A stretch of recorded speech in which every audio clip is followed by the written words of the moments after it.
a coffee spill, a planet crying, and a big realization. It started with a coffee spill, not metaphorically, an actual almond milk latte catastrophe on a bus ride to work. And as I scrambled to clean up the mess with a sad napkin and 2 paper receipts, I looked out the window and saw a man toss a soda can right into a flower bed. That was the moment I realized our planet is not just hurting, it's exhausted. Like me, it was running on empty caffeine and vibes. And then, boom, existential crisis. How am I supposed to make money, build wealth, and retire early without contributing to the slow, sizzling barbecue that is climate change? Could I actually invest ethically and still grow my income? Was eco-wealth even real, or just another greenwash dream sold in recycled packaging? Spoiler, I went all in to find out. My former life as a complicit capitalist. Let's rewind a little. I was the queen of cashback apps, stock market gains, and a proud hoarder of index funds. If it had a ticker and looked green on my portfolio, bye. Until I zoomed in.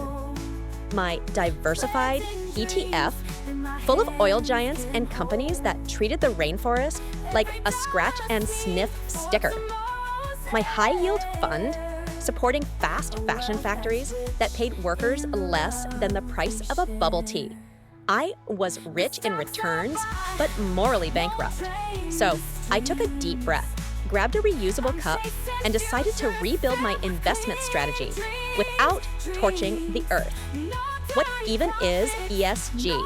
AKA, do I need a master's degree in planet saving? ESG stands for environmental, social, and governance. AKA, companies that are trying to be decent. Environmental? Do they pollute rivers or plant trees? Social, do they treat workers like humans or like malfunctioning robots? Governance. Are there boardrooms full of transparency or just a boys' club with secrets? But here's the thing, ESG is not perfect. It's a bit like online dating. The pictures look good, but sometimes the reality smells like diesel. So I had to dig deeper, past the green labels and into the actual data, where I actually put my money. Here's what I did after I Marie Kondo-ed my conscience. 1. Switched to ESG ETFs. Think guilt-free bundles of companies that aren't actively melting ice caps. My picks? ETFs like iShares, MSCI World, ESG Screened, and Vanguard ESG US Stock ETF. Still diversified, still profitable, less doom. 2. Green bonds. These are like IOUs for the planet. Governments and orgs borrow your money to build things like solar farms, then pay you back with interest. Some even offer tax incentives. Yes, please. 3. Renewable energy stocks. I sprinkled some spice into my portfolio with solar panel companies, wind turbine tech, and electric vehicle infrastructure. High risk? Yes, but also high impact and some pretty solid returns. 4. Community investment funds. This was my plot twist moment. I found local initiatives that fund ethical startups, green buildings, and female-led eco-businesses. Bonus, I could see the difference. Suddenly, investing wasn't just clicks on a screen. It felt like activism in a blazer. Things that seemed ethical but were lies. Let's talk scams, or at least corporate greenwashing in a suit. Here's what didn't make the cut. Carbon-neutral crypto coins. Spoiler, blockchain is energy-hungry AF. Eco-labeled fast fashion brands that plant one tree and still dump dyes into rivers. ESG funds with fossil fuel stocks because they promise to change by 2045. No thanks. I want change now, not when I'm 90 and living in a canoe. Can you still get rich this way? Okay, real talk. Will you become a millionaire faster with a traditional portfolio? Maybe. But you know what feels richer? Sleeping well. Investing in companies your future kids won't hate you for. watching your money actually plant trees, fund solutions, and support people. Plus, ESG investing isn't a charity gig. Some ESG ETFs outperform the market, and as green tech becomes mainstream, the profits are growing. This isn't about being a martyr, it's about building wealth without bulldozing the world. Everyday life changes that boosted my eco-wealth mindset. Beyond investing, I started compound greening my life. Think small, consistent changes with growing ripple effects. Swapped Uber rides for a foldable bike, saved money, got buns of steel, meal prepped like a minimalist. Less waste, less temptation for $25 poke bowls.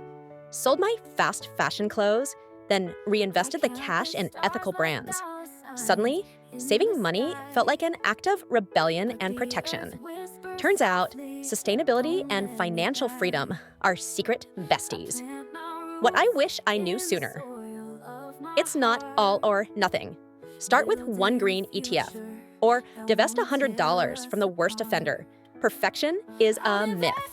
We're not going for zero impact, just better impact. Sustainable investing doesn't mean slow returns. In fact, ethical brands are gaining loyal customers, faster innovation, and better press. It's okay to make mistakes. I bought a bamboo toothbrush company that went bankrupt in 3 weeks. Oops. We learn you can be eco and still bougie. My savings app rounds up purchases and plants trees. And yes, I still drink oat milk lattes. Final message. Be the investor the future needs. Listen. You don't need to be Greta Thunberg with a Roth IRA.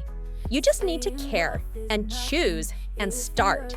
Because every dollar you spend or invest is a vote for the kind of world you want. You can manifest money and momentum, grow your wealth and your impact. Retire rich, not just in dollars, but in dignity. So here's to you, the climate-conscious, coffee-spilling capitalist with a heart of gold and a portfolio of green. Now, go make money, don't kill the planet. And hey, if today's episode gave your mindset a little upgrade, don't forget to tap that subscribe button so you don't miss tomorrow's dose of magic. Yeah, and maybe set a reminder or just binge the next one right now. Yay, it's right there on the screen. Go on, click it, and your future self will say thanks.